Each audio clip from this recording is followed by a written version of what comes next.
اللهم صل وسلم وزد وبارك عليك يا سيدي يا رسول الله وعلى آله وصحبه أجمعين. ازيكم يا حبايبي؟ عاملين ايه؟ ان شاء الله تكونوا بألف خير وفي أفضل حال.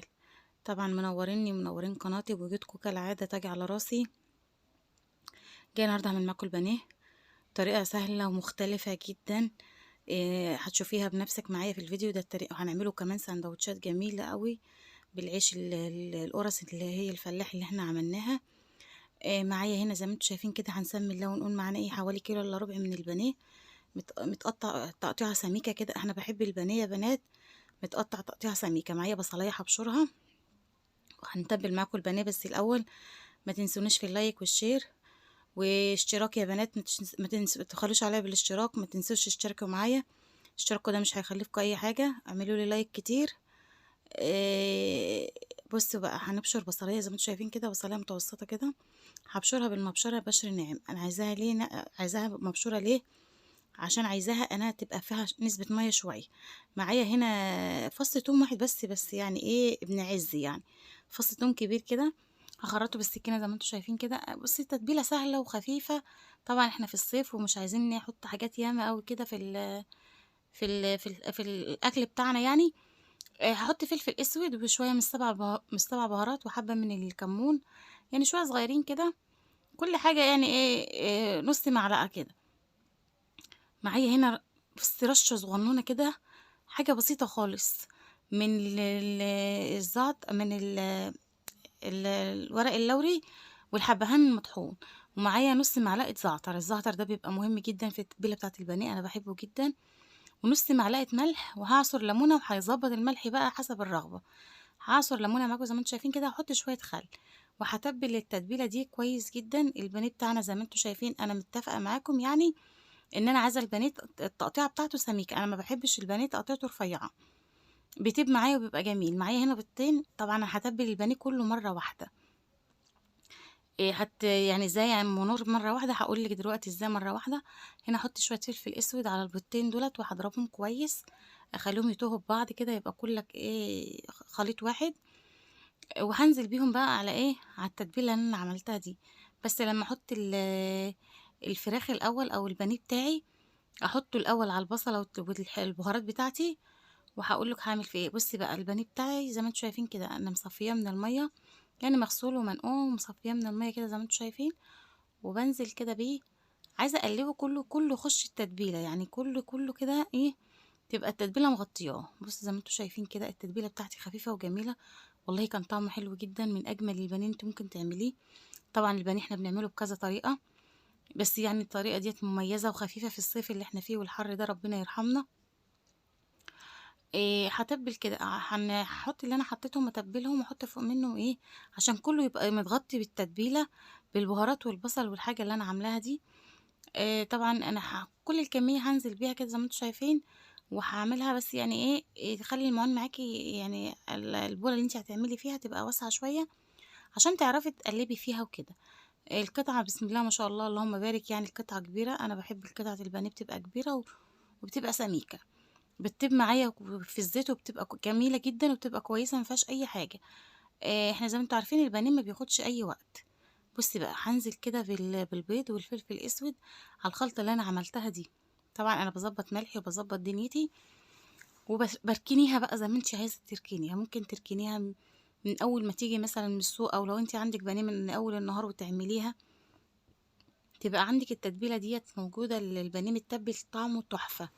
هو ما قعدش معايا أكتر من ساعة ونُص في التتبيلة. والله العظيم كان طعمه حلو جدًا. طبعًا أتمنى إن أنتِ تجرّبي وتحكمي بنفسِك، بالهنا والشفا مقدمًا للي يجرّب. هنا معايا إيه بقى الخلطة اللي أنا هاقلي بيها. أنا معايا هنا بقسماط وفيجيتار، حاطاهم على بعض.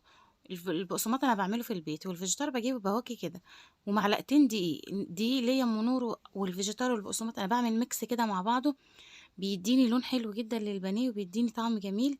طبعًا البقسماط اللي هو بيبقى طبعًا إحنا بنتبّله.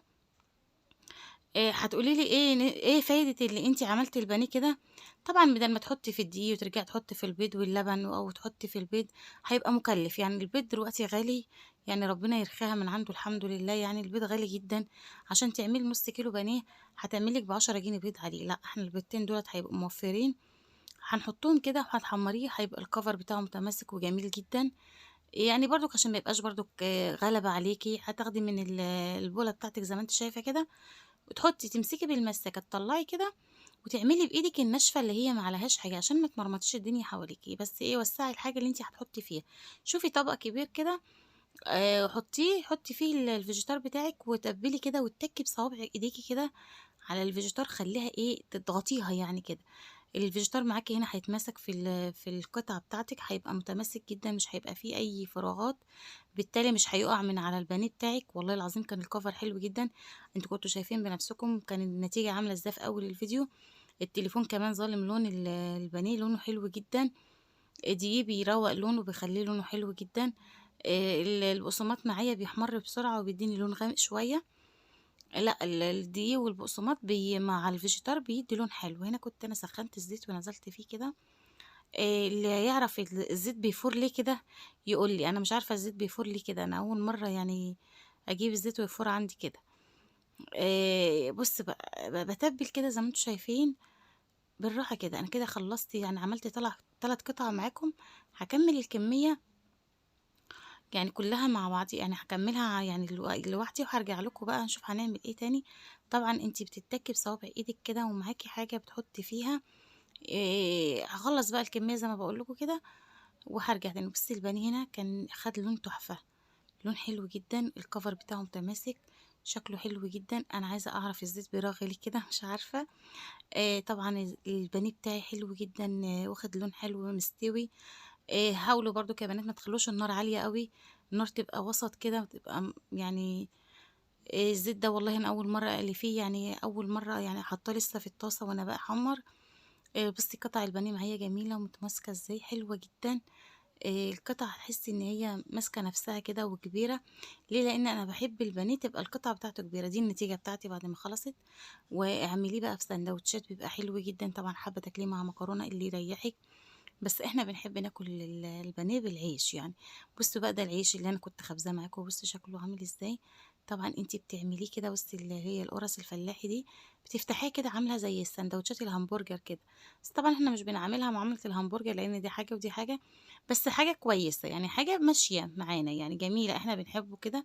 بتحطّي كده وتحطّي طماطم وتحطّي بطاطس، طبعًا إحنا بنحط الأكل ده جنب منه نواشف كده، في الحر ده إحنا مش بنحتاج أكل أكتر من كده. بُصّي بقى مع حبّة بطاطس كده حلوين كده وحتت مخلِّل، بناكل ونشبع ويبقى الأكل جميل جدًا. طبعًا حلو لأحلى وأحلى اللمة مع الحبايب والولاد كلنا متجمّعين كده. بُصّي هاتي خَصّ بقى كده وحطّي كده، بُصّي شكل الساندوتش جميل. العيال بتاكل وتشبع، طبعًا ولادِك بيفرحوا جدًا بالأكل ده وبيحبوه جدًا. طبعًا العيش ده ما فيش أطعم منه. حاجة حلوة وحاجة جميلة. بُصّي شكل الساندوتشات عاملة إزاي. تعالي نعمل واحد تاني مختلف، يعني عايزة أقول لِك احكمي بنفسِك بالأمانة وقولي لي إيه رأيِك. طبعًا التتبيلة دي أنا أول مرّة أعملها أو أول مرّة يعني برضك ما حدش عملها كتير يعني. التتبيلة دي حلوة جدًا، طبعًا أنا باعمله كده على طول، لإني كده بيوفّر معايا في البيض ووفّر معايا في الوقت ووفّر معايا في حاجات كتير لو أنتِ مستعجلة. وبتتبّليه وتحطيه في التلاجة بيبقى معاكِ حلو جدًا، ما بيبقاش محتاجة إن أنتِ إيه تعملي غلبة يعني يفرح منِّك بيض وفيجيتار ودقيق وحاجات ياما كده بتبقى لأ، حاجة واحدة بس كده. ده الساندوتش بتاعي عامل إزاي، شكله شهي جدًا. طبعًا البانيه بتاعي شكله شهي جدًا. أتمنى منكم يا حبايبي ما تنسونيش في اللايك والشير، واشتركوا معايا في القناة لو ما اشتركتوش. اشتراككم ده مش هيخسركم أي حاجة، ما تبخلوش عليَّ يا بنات بالاشتراك واللايك. عايزة أقول لِك يعني ما فيش أجمل من كده.